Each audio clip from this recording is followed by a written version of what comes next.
வணக்கம்.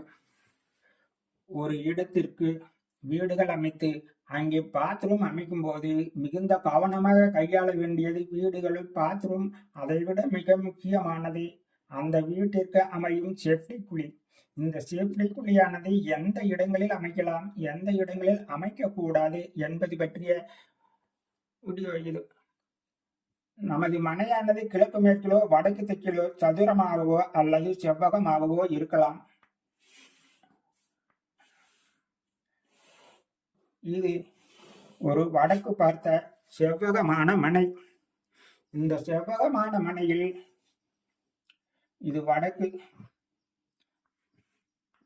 தெற்கு, கிழக்கு, மேற்கு. இப்போது இந்த இடங்களில் வீட்டை அமைக்கிறோம். அப்போது இந்த இடத்திற்கு வடக்கும் கிழக்கும் ஈசான்யம், கிழக்குக்கும் தெற்குக்கும் அக்னி, ஈசான்யம்,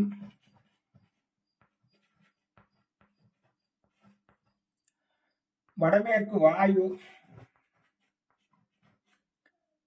தென்மேற்கு நெருதிமூலை என்று குறிப்பிடப்படும்.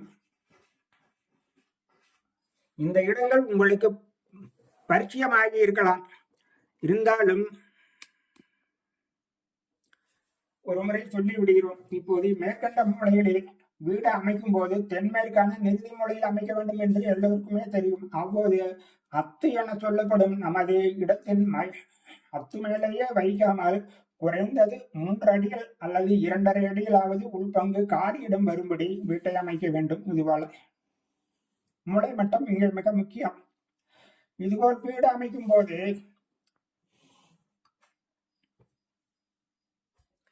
அந்த வீடை ரோடுகளை பார்த்து வடக்கு தெற்கு எந்த திசையில் இருந்தாலும் நன்று. இப்போது வீட்டை அமைத்து ஆகிவிட்டது அல்லவா? ஆனால் தெற்குக்கும் மேற்குக்கும் குறைந்தது 3 அடிகள் அல்லது 4 அடிகள் வரை காலியிடங்கள் விட்டு கிழக்கு பக்கமும் வடக்கு பக்கமும் மிக அதிகமான காலியிடங்கள் விட வேண்டும். அப்படி விடும்போதுதான் வாஸ்து அமைப்பு நன்றாக வரும். இப்போது இந்த வீட்டுக்கு எங்கே பாத்ரூம் கட்டலாம் என்பது பற்றி, கிழக்கிலே ரோடு சென்றால், கிழக்கிலே ரோடு போகும்போது கிழக்கு பார்த்த வீட்டிற்கு அக்னி மூலையில் பாத்ரூம் அமைத்தால் பார்வைக்கு ஒரு மாதிரி இருக்கும். அது நெருடலாக வீட்டை மறைத்தது போல அதை பலரும் விரும்புவதில்லை. ஆனால் அக்னி மூலையில் வீட்டை தொடாமலும் காம்பவுண்டை தொடாமலும் பாத்ரூம் அமைக்கலாம். சரி, இப்போது இந்த வீட்டிற்கு வாயு மூலையில் பாத்ரூம் அமைக்கிறோம் என்று வைத்துக் கொள்ளுங்கள். வீட்டை தொடாமல் வாயு மூலையில் வீட்டிற்கு நேராக நூல் இழுத்து அந்த நேர்கோட்டிலேயே பாத்ரூம் அமைப்பு வர வேண்டும். சிறியதோ பெரியதோ அந்த அமைப்பானது இது போல வரலாம். இது வீட்டு பாத்ரூம். இவ்வாறு பாத்ரூம் கட்டும் போது இது வாயவிய மூலை என்று சொல்கிறோம். இந்த வாயு மூலையில் பாத்ரூம் அமைத்துவிட்டு செப்படிக்குள்ளே அமைக்கும் போது பலரும் பெரும்பாலும் பாத்ரூமுக்கு அடியிலேயே கொடுக்கிறார்கள். நிறைய வாஸ்து வல்லுநர்களும் மேற்கு வாயவியத்தில் வடக்கு வாயவியம் என்று இந்த இடங்களில் பாத்ரூம் செப்படிக்குள்ளே எல்லாமே கொடுக்கிறார்கள். ஆனால் அது எவ்வளவு பெரிய தவறு என்பது பற்றிய விளக்கம். ஏனென்றால் இந்த பாத்ரூம் வடக்கு வாயவியம் என்பதை விட மேற்கு பாகம் என்பதே சரியாக வரும். காரணம், ஒரு இடத்தை மொத்தம் 9 பாகங்களாக்க வேண்டும். அதாவது இது சுமார் 50 அடிகள் என்றால் அதை நடு வைகிறோம். நடு வந்து முன்பகுதி, பின்பகுதி, நடுப்பகுதி என்று 3ஆக பிரிப்பது போல ஒரு இடத்தை மொத்தமாக 9 பாகங்களாக பிரிக்க வேண்டும். இப்போது மேற்கிலிருந்து கிழக்கு வரைக்கும் 9 பாகங்கள் செய்ய வேண்டும்.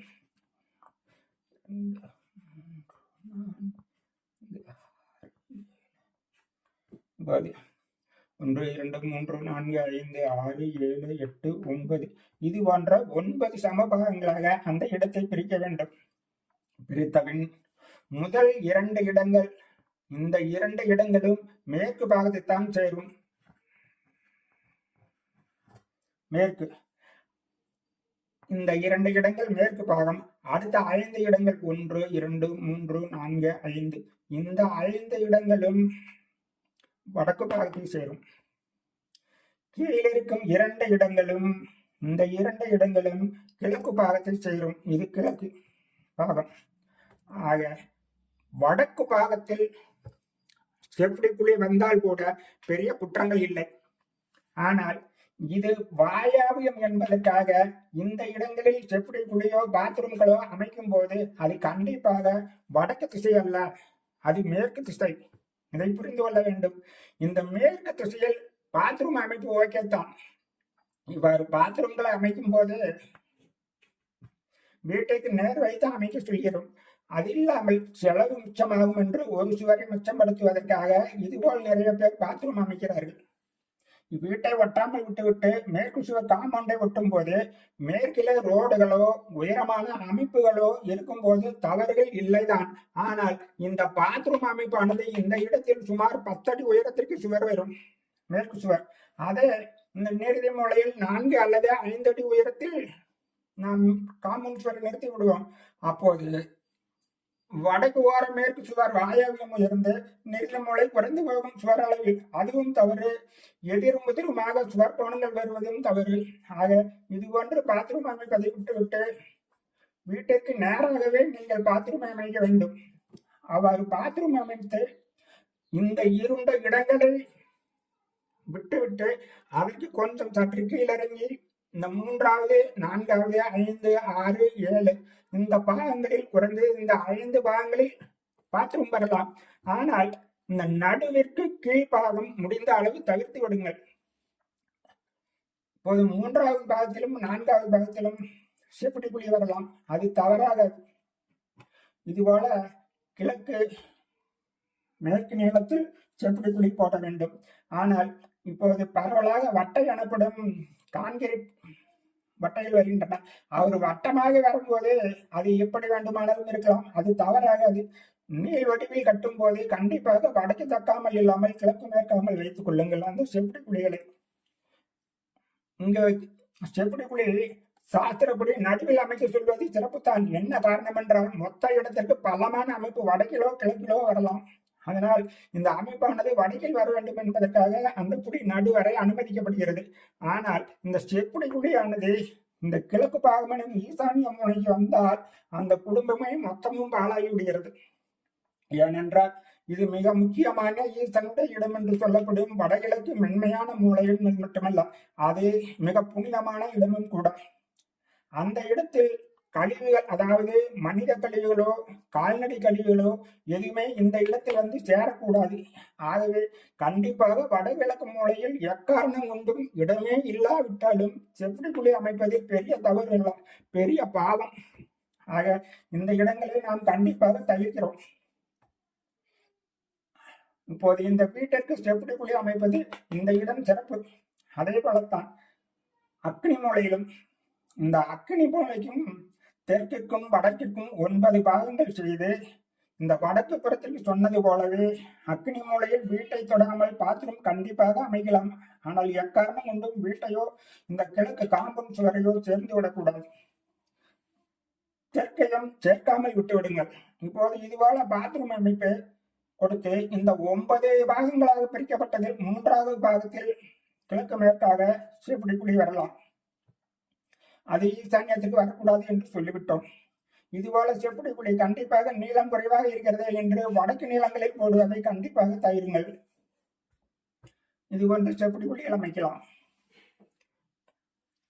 பாத்ரூம் அமைப்புகளுக்கு ஒருவேளை வீடுகளில் காலியிடம் அதிகமாக இருந்து, அதாவது வடக்கு கிழக்கு பாகத்தை விட மேற்கிலே சுமார் 10 அடியில் இருக்கிறது என்று வைத்துக் கொள்ளுங்கள், கிழக்கு பாகத்தில் 30 அடியில் இருக்கிறது என்று வைத்துக் கொள்வோம். உதாரணத்திற்கு இப்போது இங்கே நிறுதி மூலையில் ஒருவேளை பாத்ரூம் அமைப்பு காலியாக இருக்கிறது என்று இந்த நிறுதி மூலையிலோ அல்லது வீட்டிற்கு மேற்கு புறமோ இதுபோல பாத்ரூம் அமைப்புகள் வீட்டை தொடாமல் கொடுக்க வேண்டி இருக்கும் போது தவறு என்றால் பாத்ரூம் அமைப்பு வரலாம். ஆனால் கண்டிப்பாக நமது வீட்டு லெவல் தரைமட்டத்தை விட மேற்கில் இருக்கும் இந்த பாத்ரூம் அமைப்பின் தரைமட்டம் உயர வேண்டும். அவ்வாறு உயர்ந்து அங்கே பாத்ரூம் அமைத்தால் அது கான்கிரீட் அமைப்பாக இருந்தால் வீட்டை விட உயரமாகவும், தார்ஷீட்டோ அல்லது வேறு விதமான கூரைகளோ இருந்தால் மேற்கூரை தாழ்ந்தாலும் தரைதளம் உயரமாகவும் வர வேண்டும். அப்போது அவ்வாறு வரும்போது இங்கே செப்படி குழிகள் வர வேண்டி இருந்தால் வேறு வழியே இல்லாமல் கண்டிப்பாக அந்த இடங்களில் போடக்கூடாது.